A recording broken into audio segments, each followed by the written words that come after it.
No 5. līdz 7. decembrim Rīgā Starptautiskā izstāžu centrā Ķīpsela notiek starptautiskā mašīnu būves, metālapstrādes, automatizācijas, elektronikas, elektrotehnikas, ražošanas materiālu, instrumentu un jauno tehnoloģiju izstāde Tech Industry 2013, kas ir gada nozīmīgākais un lielākais rūpnieciskās ražošanas projekts Baltijas reģionā. Patiesi prieks, ka Rīga Latvija kārtējo reizi ir kļuvusi par industrijas sadegšanās vietu, par centru, kur pulcējās metāla apstrādes mašīnu būves industrija Baltijā. Izstāde jau ir tā, kas pulcē uzņēmējs no mūsu nozares uzņēmējs dabīgi no visām 3 Baltijas valstīm un ne tikai. Izstādē piedalās vairāk kā 250 uzņēmumu no Latvijas, Lietuvas, Igaunijas, Somijas, Zviedrijas, Polijas, Itālijas, Vācijas, Krievijas, Ukrainas, Baltkrievijas un citām ārvalstīm. Šīs izstādes tiek organizētas pārsvarā, lai jaunākā tehnika un tehnoloģijas ienākt mūsu tirgu, lai uzņēmumi varētu šeit iepazīties, lai viņiem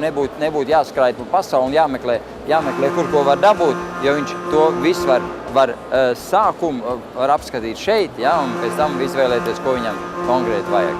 Izstāde Tech Industry 2013 ir viena no galvenajām aktivitātēm, kas notiek projekta metāla apstrādes klastera attīstība ietvaros. Klasters jau nav tikai uzņēmumu starpā.